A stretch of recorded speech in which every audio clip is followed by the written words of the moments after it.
next episode of Perspectives with Jeremiah Stephenson. Today we have a wonderful guest. We have Miss Ivory Shields. How are you doing today? I am terrific, Jeremiah. Thank you for having me. You're very welcome. Ivory's an actress, a writer, an executive producer, a health and wellness coach, and an occupational therapist. You are quite the busy woman. I am. And I love the hat that you're wearing that says #relax. Yes. You know, we all need to relax a little bit. And it's not just for everybody else. It's a reminder for myself also. Mm-hmm. Absolutely. Yeah. How's your day been thus far? How's your week been? My day has been very relaxing. Nice. Very nice. Hence the hat. Awesome. This past week has been very busy. I've been playing catch up. I traveled last week, so okay. This week was a little bit hectic. Very nice. And so today is kind of the first day that I don't have anything on the schedule except your podcast. Hey, that's wonderful. I know. Well, I thank you again for joining us on the show.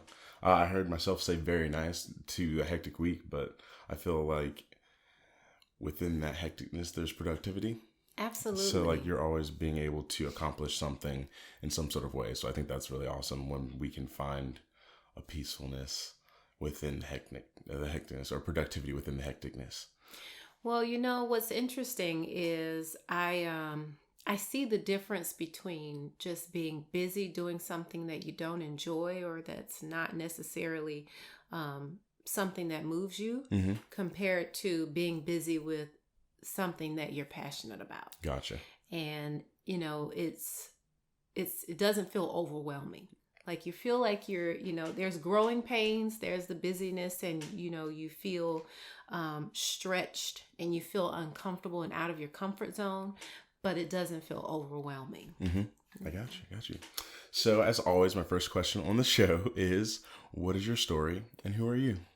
Oh, what a loaded question. Oh, man. Well, let's see. I'll start with I am, as you said earlier, I'm an actress. I'm an executive producer, a writer, health and wellness coach, occupational therapist, intuitive, an empath, a tarot card reader. Oh, really? Oh, yeah. Yeah. I'm very much into metaphysics. Okay. A lot of people don't know that about me, but so now you know. Yeah, I was gonna say now we do. Mm-hmm. But I grew up here in Atlanta, and grew up in a single parent home, and I. You know, as far as acting goes, I kind of stumbled into acting later in life. It's not something that I grew up all my life thinking that I wanted to do, thinking I wanted to be an actress. That certainly was not the case. I grew up in a home where, you know, the career choices were like your doctors, your lawyers. Pretty much that's all I heard. Pediatrician. And so I really kind of got into acting later in life. Mm-hmm. Actually, even after my career as an occupational therapist. So right out of high school, I didn't know what I wanted to do. I really didn't. I knew I didn't want to be a doctor. My mom wanted me to be a doctor. Mm-hmm. And I'm like, this pre-calculus just ain't gonna work for me. I ain't gonna be able to do this again. I don't like that. I ain't gonna be able to do this, lady. This ain't gonna work out for me. So just kind of floated and, you know, tried to figure out where I wanted to go, which direction I wanted to go in.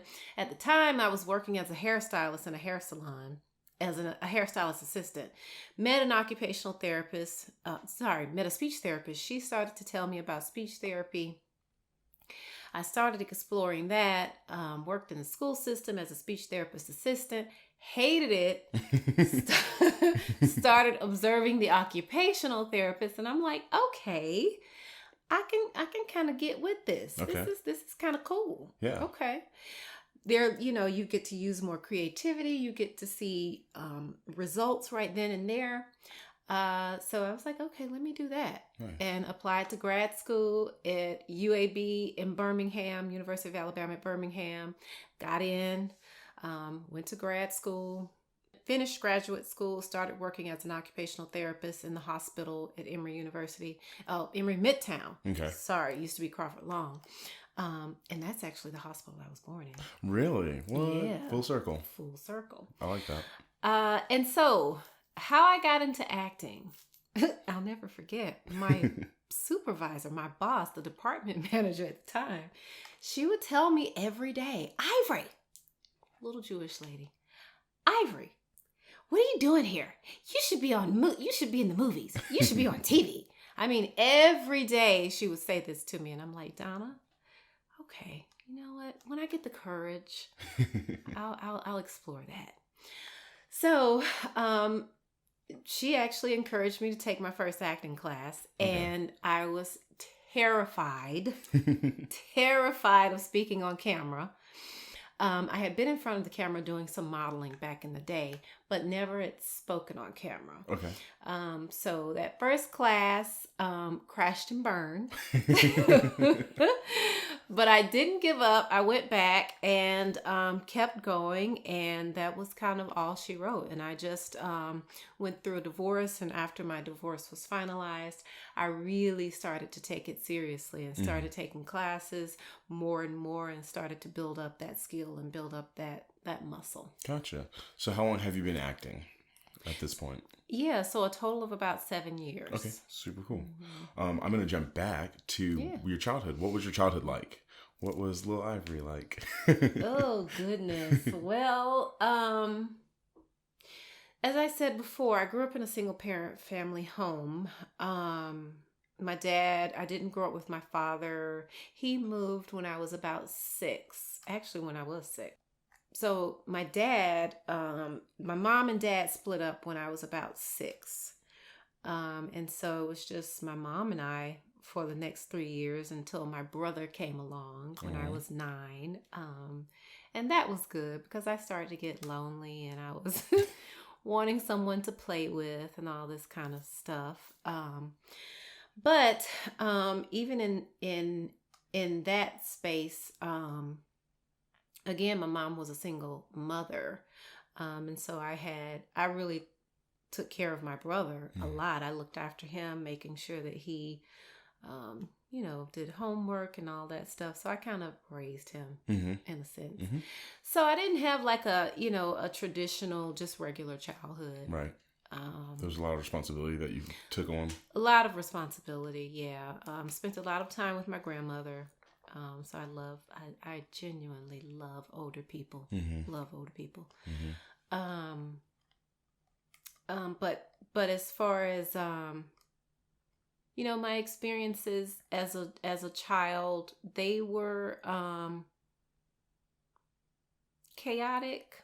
I don't have a lot of good experiences. Okay. How did that kind of turn into your teenage years? Was there a lot of anger and resentment? Was there a lot of just mistrust? And what does that look like, your high school years? Tons of anger and mistrust and resentment. Yeah. I mean, especially toward my father. And my father finally, he reached out over the years, wrote me letters and things like that. My father was an alcoholic and dealt with that, with all of the stuff that comes with that. And so he reached out. He would write me letters and things like that, which, kind of kept the lines of communication open. But he had his own things that he needed to deal with. And so for a very long time, I was angry. Very angry, and I definitely had to work through that. So he finally showed up back into my life when I was about 16 or 17. Okay. Towards the end of my junior year into my senior year. And I remember when he reappeared, goodness, the feeling that I had was so, I was super excited. It was a feeling of relief. But also still a feeling of anger. But there was this sense of hope. Had he finished Had he found healing from alcoholism at that point? No, the man still drinks to this day. Okay. I've never seen him drink anything other than beer. Okay. But I'm in a good space with him now. I had to do a lot. I had to go on my own healing journey. Yes, absolutely. Of addressing, our relationship and things that happen between us. And I meet him where he is. I'm not resentful anymore. I'm not angry. But that was a process. I had to get there. Yeah. I had to do the work to get to that point.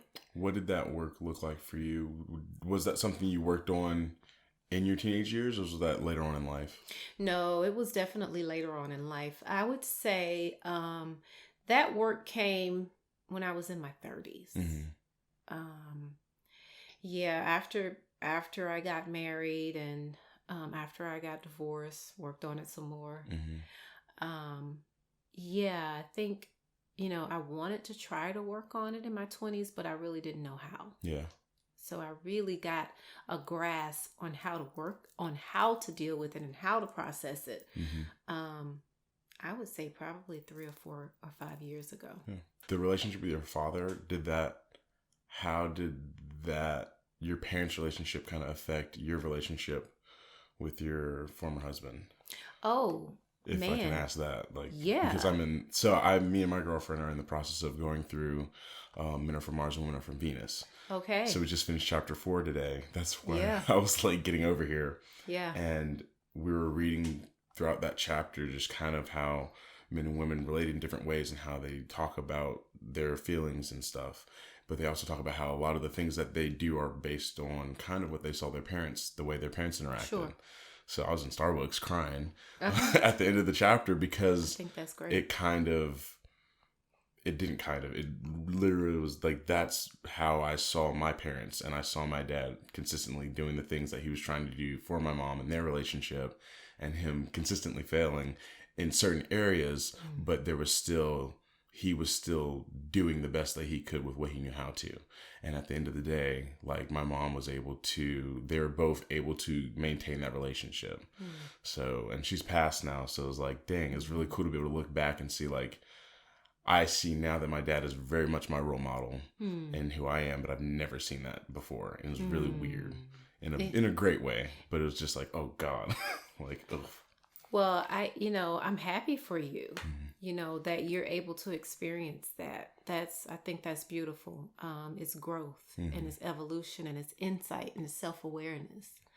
And with that self-awareness is going to come emotional maturation and emotional intelligence.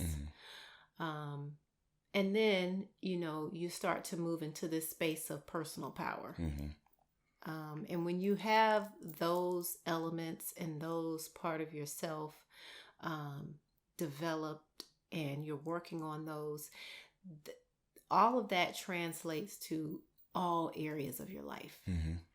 So your relationship with your girlfriend or your spouse, relationships at work, relationships just with people in general, relationship with your parents, all of those sort of areas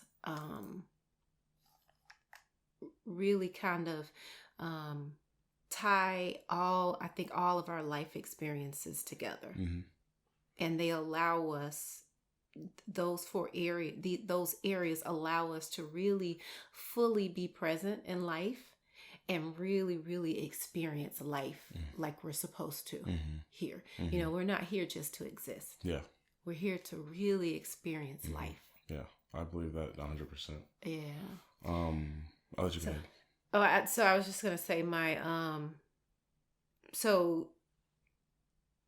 how I saw things in my own relationship with my ex-husband. I definitely saw a lot of the parallels with my relationship with my father in terms of most notably the inability to communicate and express how I'm feeling because of that fear of abandonment, the fear of rejection. When you're a child and you're 6 years old and your father's not around, you have feelings of abandonment. You have feelings of rejection. Those get downloaded into your mind, into your subconscious. And if you don't, you're a child. You carry that to every relationship. You carry that with the rest of your life until you recognize what's going on and you deal with it. So definitely, an inability to effectively communicate and just a fear of communicating my wants and needs in that relationship definitely impacted how we interacted with each other. Gotcha. Nice. Your college years and leaning towards occupational therapy. What did college look like? How was the transition from high school to college? Who were you at that time? Like, what were you going through what was that kind of season of your life? Yeah. So, man, let's see. High school was great. Nice. I was like my sophomore, junior, and high school years were great. Those were good times. And after high school, I went to Georgia State University, so that's my alumni. I did not have the traditional college experience because I went to school in the city in downtown Atlanta. Georgia State is in downtown Atlanta, Right.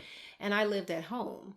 Oh, okay, Yeah, cool. so I commuted, and I still worked as a hairstylist. Nice. Okay. So I've always been that hustler, the grinder, always working. Got that from my grandmother. She, the lady, retired and then went back to work. Oh, wow. Yeah. So I've always been a hustler. Always been a grinder. Always worked. So yeah, my my college years were not a traditional college experience. But it was good. Are you grateful for having the experience that you did have in college, or do you feel like you kind of missed out on some stuff? It's a great question. A part of me thinks that maybe I probably could have. A part of me is like, yeah, I wish I had that traditional college experience. But then there's another part of me that's like, I've always been kind of an old soul. So I'm not sure how the traditional college experience would have, I'm not sure how I would have maneuvered in that space. Yeah. I'm sure I would have figured it out. What was it about the traditional college experience that you wanted or that you felt like you kind of desired? I think I will say this. I feel like the traditional college experience really helps you develop a skill of learning how to work with, get along with people you really don't like. Okay. I'm just being honest. Especially being in a sorority. Just being honest. And I didn't pledge. But I genuinely, and no knock, because I have, close family members who are Deltas, AKAs. I have both in my family. And I love, and my best friend's a sorority, AKA. So this is no knock on anybody who's in a sorority. I love sorority sisters. But I really think that it teaches you how to get along with, work with people you really don't like. But you got to work with them for a greater goal. Absolutely. This is super, it just popped in my head. What is it? I used to work at a pizza place. And so everyone would always be like, teamwork makes the dream work. And I would say, no, teamwork makes one single person's dream an accomplishment. Depending on how the team is working and what that end goal is, teamwork does not make the dream work. It makes one person's goal a reality. And for some reason, we're all on board with that. So, depending on what we're doing, sometimes that is true. Yeah.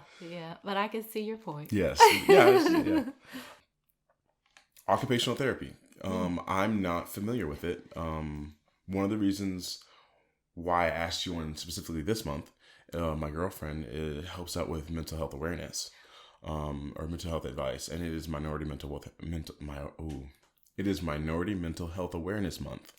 Really? July? Yes, July is. Oh my So God. I thought it was really cool that I was able to have two Black women that work or do something with mental health on my podcast. And I've realized over in between this episode and the last one that that's kind of a lot of what this podcast is, because it is very much just conversations with people and their lives and how they've overcome things or haven't, or are working on overcoming things, and getting that out to other people so that for someone else, they may be able to hear, oh, wow, that makes sense. Like, this is how I can kind of tweak some stuff in my life, or don't ever do that because this is not what I want to happen in my life.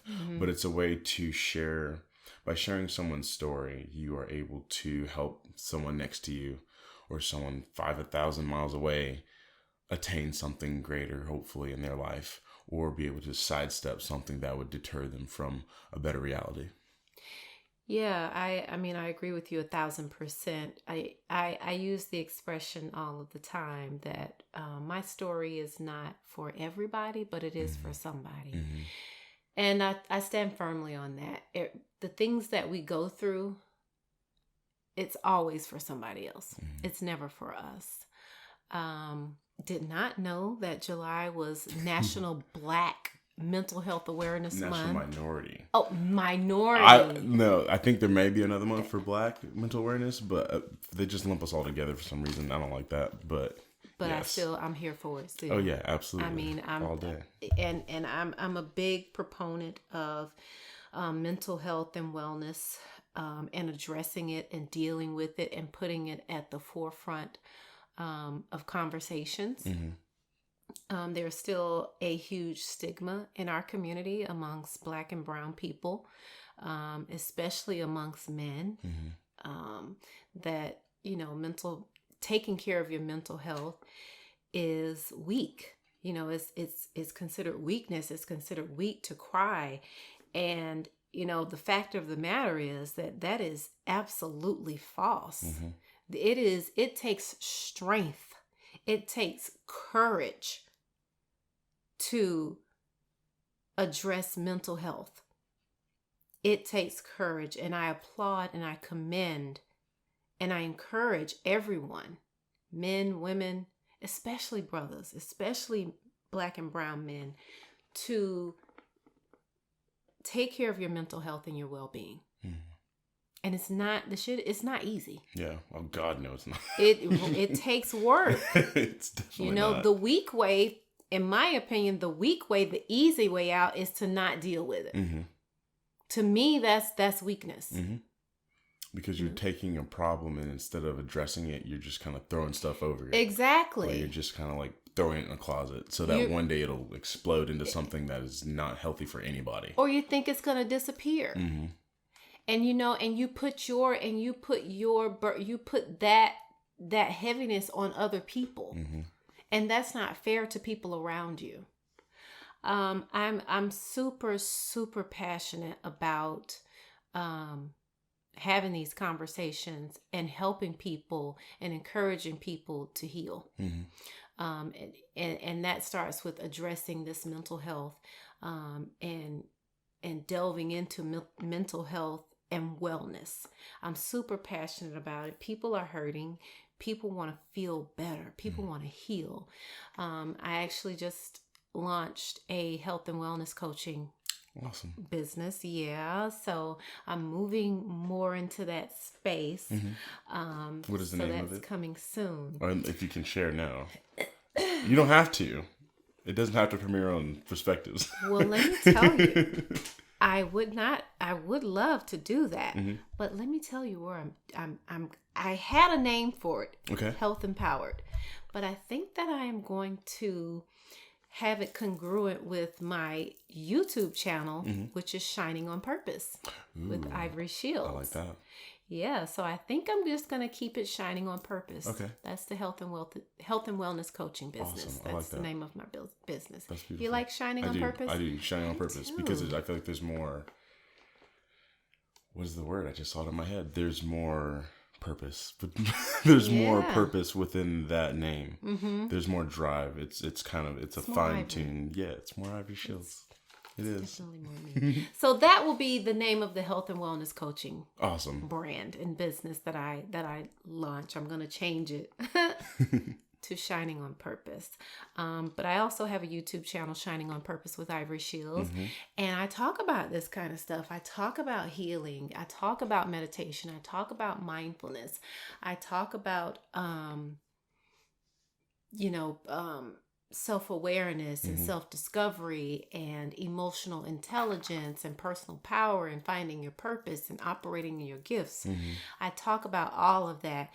And as I said before, I'm very intuitive, I'm very empathic, and a little bit psychic. And I know that word freaks people out. Whatever, get over it. And so I bring a lot of that to my coaching. Gotcha. And I bring a lot of that to the videos that I share with the world. Awesome. So before you keep going, the occupational therapy. Yes. Yeah, no, it's fine. No, I love this. It's a free flowing conversation, so we can go anywhere and everywhere. And I'm actually gonna come back to the YouTube channel in just a little bit. But occupational therapy, what is the difference for those of us that don't know? Yeah. So occupational therapy, actually, our profession was actually born in the mental health sector. So it started in the asylums back in the First World War. Okay. When all of these soldiers came back from fighting in the war, and they were disabled, and they were disabled to the point that they couldn't move, they couldn't do the things that they used to do. So you had aides, techs, whatever they called them then. They weren't considered therapists then, but they would come in and ask them, what do you enjoy doing? I know you can't do the things that you used to do, but let's try to explore and discover some things that you may enjoy doing now. And even some of the things that you used to do, let's see how we can adapt them, modify them so that you can still do them now, even though you have these disabilities. How can we modify this thing that you used to love to do so that you can still be able to do it? And so that's how our profession was birthed. Gotcha. In That's the awesome. mental health Really sector. So now, fast forward, several years, the profession has evolved into really addressing those physical and functional impairments that keep people from doing everything that's important to them. So anything that they do on a daily basis that's important to them, those are the things that we are concerned with and focused on getting people back to doing. For different groups of people, it's different things. For example, for babies, it's playing. It's being able to suck a bottle. It's being able to sit up and engage in play. For a child in school, what's important to them is being able to learn in school, being able to write, being able to copy what's on the board onto their paper using their pencil. It's being able to focus in class. For a working adult, it's being able to go to work every day, So if you have a hand injury that's stopping you from working on this machinery, we have to address that. We get you back to doing those things, whether it's addressing the physical impairment, so the muscles and the anatomical stuff that's going on, strengthening the muscles, increasing the range of motion so you can do that task again. Or we modify the task. We can't get that strengthening and that range of motion back, so we modify the task. Gotcha. For older people, it's just getting up out of the bed, being able to brush their own teeth, being able to comb their own hair, being able to get themselves dressed. So for different groups of people across the lifespan, what's those important everyday activities? We call them activities of daily living. It's gonna differ across each group of people. That's awesome. I didn't know that you spanned like the entire lifespan. That's crazy. I'm trying to think of how to word this question. What has been the most rewarding experience through occupational therapy that you've gotten to be a part of that you can share? If you can, I don't know how entirely that works, but. I absolutely can share that, and that's a great question. So I had a patient that who I started working with back in 2013, maybe. Her name is Miss Mary N. Long. Miss Mary N. Long is so fabulous, and she is very big in the nursing world. In the world of nursing, especially here in Georgia. She was one of the first Black nurses to graduate from Grady. Wow. Because back then, or was she the first Black nurse to work at Grady. And she created a name for herself. She was over the Georgia Nurses Association. She was very big on the political scene, the Democratic political scene here in Georgia. So she was a big time lobbyist. So very well known in the city. Yeah. She had an unfortunate event, medical event that happened to her. And I took care of her. I was her therapist. And our relationship evolved, including her significant other. His name is Mr. Wallace Coopwood. My relationship with them evolved, and we kept in touch after she left the rehab facility, and we still keep in touch today. That's awesome. They call me their adopted goddaughter, and one of the things that I'm most proud of is being a board member for a scholarship that we established in her name at Georgia State University. That's awesome. For their nursing program. That's wonderful. Yeah. That is so wonderful. How long has that been in place? That's been in place since 2014. Okay. Awesome. Wow. I'm kind of still stuck in that because I had a question, but that was really great because the history that you get to interact with within just that story. And I was just listening. I've started reading The Birth of Black America. I just started reading that. I have that right there. Nice. I just started reading that, and I was actually listening to a podcast that talked a lot about Emmett Till's, like that whole experience and how there's still huge amounts of disrespect towards his memorial. So like, I don't know, that hearing a piece of like Black history that you are directly connected to is awesome. Because I feel like right now I have this very innate feeling that I'm very much connected to a lot of Black people that are doing a lot of things for our culture and society in general. And so to hear that kind of reaffirms, like, it's like, oh my gosh, I want to like keep up with you to find out what you do and like who you affect and who you impart whatever you do, like whatever knowledge to, and like could follow them, because it is very much, to me, life is very much a passing the torch. It's very much a, grab the hand of the person that's next to you and then learn from the people that came before you so that we can just keep doing great and awesome. Absolutely. 100% agree. And I'll give you another little Black history fact. My great-grandfather was the first Black Mason in the city of Atlanta to get a contract. Wonderful. Yeah, so he actually helped build the first Coca-Cola building. Really? Downtown, yeah. And he helped to build Grady Hospital also. That's awesome. Yeah. And it's interesting you say that because I feel like now we're sort of in a shift.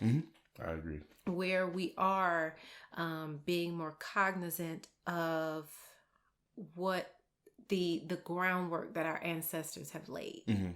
And we're becoming more aware of it, and we're paying more attention to it, and we're tapping more into it. I was listening to Beyonce's new songs, Bigger, and what's the other one? Mood Forever. Okay. And those two songs, I mean, they just resonate with me so much right now. Nice. I need to go and listen to it. I knew that she had just released an album because my girlfriend loves Beyonce. I love Beyonce and too. Her mom found out that the new album dropped before my girlfriend did, so she was very upset with that. But I was like, let me know how it is, and I'll listen to it. So I think we're going to sit Oh. down at some point soon and go through the album. It's amazing. I mean, I appreciate, people can say what they want about Beyonce and the Illuminati and all that stuff, but I appreciate what she's doing right now with her music. She's really sending a lot of messages. And if you're paying attention, if you're listening carefully, there's a lot to learn. There's a lot, you can tap into a lot of things. Yeah. Into a lot of personal power. So let's transition to acting. Yes, now we can talk about the acting. You thought I asked you up here to just talk about how wonderful you are at acting. No. So you're transitioning into acting about 7 years ago. You started taking classes. What was that experience like, and what did you learn in the process of acting that you had not learned before in life? Because from the people that I've talked to and a lot of things that I've read and listened to, it very much is a life-changing and learning experience. And that is very, very true. Acting, I did not expect to evolve as a human being like I did after I started acting. I think in order to be an effective actor, you have to be able to access your emotions, and you've got to feel those emotions. You cannot be afraid to feel. And acting did that for me. It was very cathartic. It was very healing. And it really changed my outlook and my perspective and just how I maneuvered through life. So I'm happy that no matter where life takes me, I'm still grateful that I got to experience training in acting. What are any of the experiences that kind of shaped or changed your perspective of life within acting? What do you mean? Were there any... I know how to... I'm trying to think the better way to ask the question is, were there any instances, I guess, within the world of acting that helped shape or change your perspective of life? Yeah. I took a Sam Christensen workshop, and he is this image guru. And God bless him, he passed away last year. Sam was amazing. But I took his workshop, and in the workshop, at the end of the workshop, you get this one-liner that basically sums up your essence and how other people perceive you. Gotcha. Yeah.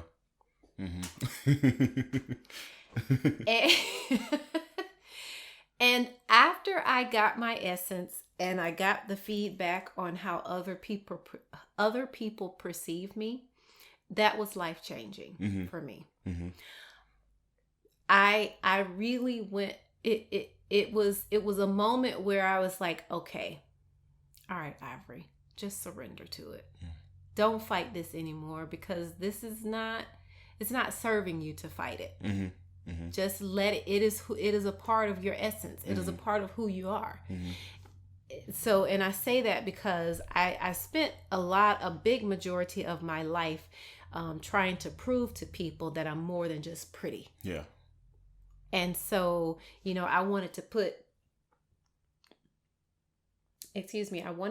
pretty on the back burner, on the backside. Look, I'm smart. I'm strong. I'm intelligent. You need to see that first. Yeah, absolutely. And I had to surrender. I'm like, you know what? It is what it is. If that's what people see first, if people perceive me a certain way, that's not my business. It doesn't change who you know you are. Exactly. It is not my business if you encounter me and you have a perception. That's not my issue. That's not for me to worry about. The only thing I need to worry about is being truthful to me, being standing in my truth and who I am. Yep. You know, what you see on the surface, if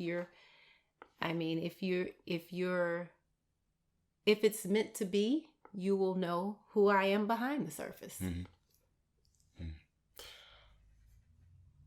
Awesome. So your YouTube channel, and you just launched that within the last month and a half. Month and a half? Oh, I thought it would be a little bit long. No. I thought it had been a little bit longer than that. It may be like 2 months now. Okay. But that's it. Not more than 2 months. All right. Really? I feel like it's been a good bit. Well, that's awesome. That's maybe good. You had mentioned it to me like several months back. You were like, I'm working on it and like starting it and all that. Yeah, okay. I think that was more it. Yeah, because I have not done anything with my YouTube channel since last year. Like, I think it was December. I shot my last video in December, but I was just recently going back and watching it, and I was like, wow, like, if no one else cares about it, this gives me a lot of joy to go back and watch.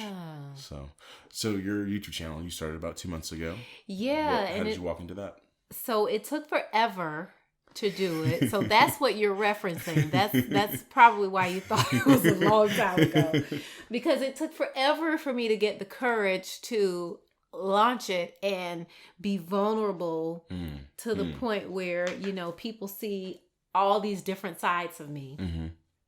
And I don't know. I just had a moment where I'm like, you know what? I'm doing it. Absolutely. I can't, you know, I have to do it. And so we launched it, and I'm super proud of it. It's still a work. It's still a work in progress. But on my channel, you know, I really talk about the things that are very near and dear to me, things that I am passionate about.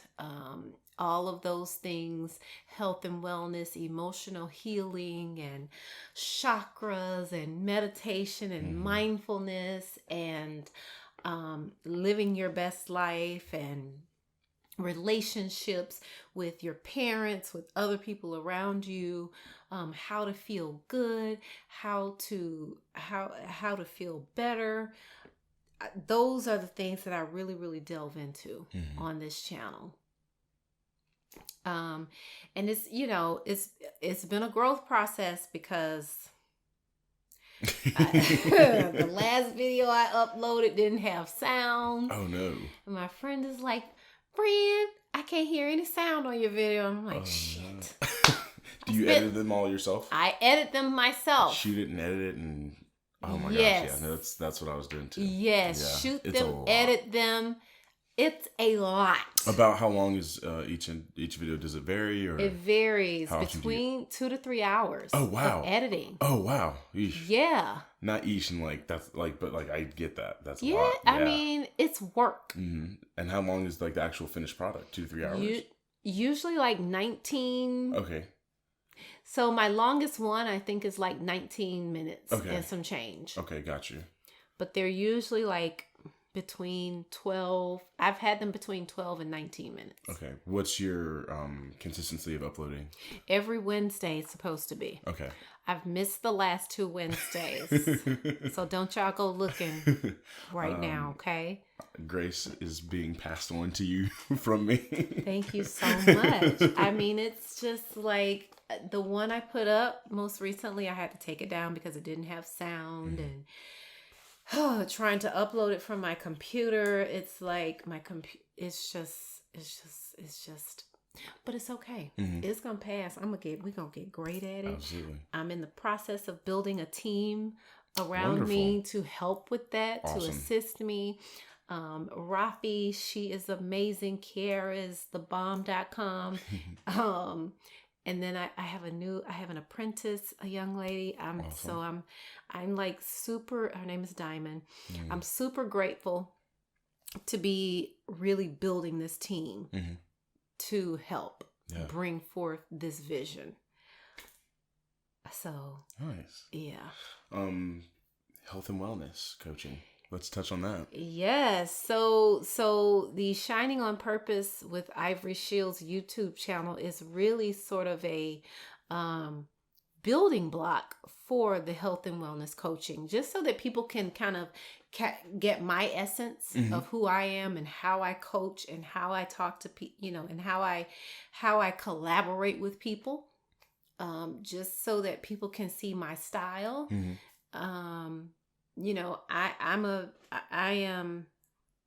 I can only sugarcoat things so to a point. And then I'm like, look, this is the facts. I'm going to tell you what you want to hear. I mean, what you need to hear. Sorry. Yes. May not tell you what you want to hear, but I'm going to tell you what you need to hear. Absolutely. And so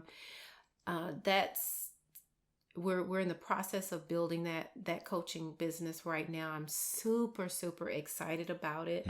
And this comes out of just that, going back to my purpose. I understand and know that my purpose is to help people feel better. I know that for sure, and I stand in that. And so I'm just really coming full circle as a therapist, and using the acting platform to do interviews and to do the YouTube channel. But it's really circling back around to my purpose, which is to help people on their journey of feeling better and healing. And I'm super excited about it. That's awesome. Touch on your purpose. My current purpose, I believe right now, is to give voice to the misrepresented. And so that's why I started this podcast. And that's why I've had specific people on at different times. So that's been really cool. When did you find your purpose? Wow. So it was a process that took probably it took a couple of years. To answer your question more specifically, I think I would say I found my purpose about 2 years ago, 2 or 3, 2.5, when I really knew for sure. Right. I think it's crazy when you do find your purpose, because you realize how much of your life you'd already been functioning within it. Yeah. And like, that's one of the most mind-blowing things, because it's always been there. You just didn't have the awareness of what specifically it was. Right. Which is crazy to think about. Absolutely. So I love hearing people talk about finding their purpose, because, and especially like talking to you this entire time, like everything goes back to your mental health. Everything goes back to you as a person, as a being, as a spirit, and being holistically, like, functioning as healthily as you can. So like, that's really crazy awesome to hear. Yeah. That's super awesome. Thank you. Yes, absolutely. Thank you. Definitely. And you're right. And I have been operating as an occupational therapist, but I always felt like that platform is too small for me. Oh yeah, absolutely. So I feel like, the acting and the channel and all of these other doors that I've been guided toward are just really segues or pathways for the end goal and destination. Absolutely. If you had something that you felt like you needed to share as a human being to a specific group of people or society in general, what would that be? Oh boy. So much. But if I had to impart some knowledge that you have to some group of people, what would that be? What I would say to my audience is question everything. We are programmed from very young to believe certain things, to embrace certain schools of thought and religions. And I would say, be responsible enough to pay attention to things that don't resonate with you, and don't be afraid to question them. and understand that we have the ability to, with our thoughts, to shape our reality. And we have personal power, and our words have power. But before all of that, definitely challenge things that don't make sense to you. We're taught not to challenge them, not to ask questions. And I strongly encourage and invite people and challenge people to, just challenge things that don't make sense to you. Mm-hmm. Nice. Now's the time in the episode, Ivory, where our previous guest has asked you a question. Ooh. Would you like to know who our previous guest is? Who? You don't get to know. I'll tell you afterwards. I'll tell you after we finish recording, because our guests or our listeners don't. They get to go back to the last episode to listen to it. How cool is this? Yeah, I do that all the time. It's fun. I love asking, do you want to know? And they're like, yeah. And they're like, no. You can go back like all the other listeners and find out who it was. Okay. It's a great person. I love that person. Okay. Yes. Our question from our last guest for you is, what TV character do you most relate with? Oh gosh, that's a good one. And the first person who comes to mind is Mary Jane Paul from Being Mary Jane. Okay. Why that? Well, just because there are so many parallels in her life that I resonate with. There are so many parallels in her life that are parallel to mine. I don't know. I guess that's how you say it. Mm-hmm. Her being sort of the person that everybody goes to in her family, her having to feel like she has to be this pillar of strength around her family, and her feeling like she has to go out into the world and present herself as being all put together. And wanting all of these things in life and wanting to accomplish these things. I think that that's who I probably, I see a lot of parallels. Awesome. Yeah. Awesome. Do you have you don't get to choose. What is your question for our next guest? My question for the next guest is, okay, so my question for your next guest is, what are some ways, or how do you stay mindful? I like that. I like that. Because you have to be mindful to answer it. You do. Absolutely. That's awesome. Okay. How do you stay mindful? I like that. Awesome. Is there one thing you might want to share before we wrap out? I think we're done. We have a workshop coming up in August with Dave Pileggi. We're partnering with the Creative Movement. We're going to do his actor's mindset workshop, but it's going to be with a twist. Okay, very nice. For a different audience. Very nice. I'll make sure I link that into the bio. Please. I've taken the Dave's actor's mindset class, and it's crazy life-changing. It's crazy life-changing. Life-changing. It's amazing. It was amazing. Life-changing. Very good. Yeah, we're going to do that in August. I think we're going to do it August 31st. Okay. So that's what's coming up. Nice. Awesome. Well, thank you all for listening. I'll go ahead and close out with my stuff, and then I'll let you tag everything that you have. You can find me on Instagram at Parkour Geek, and that's PARKOURG33K. You can find me on YouTube at A Token's Take, ATOKEN''STAKE. You can find me on Facebook, but I'm not going to add you because I don't fucking know you.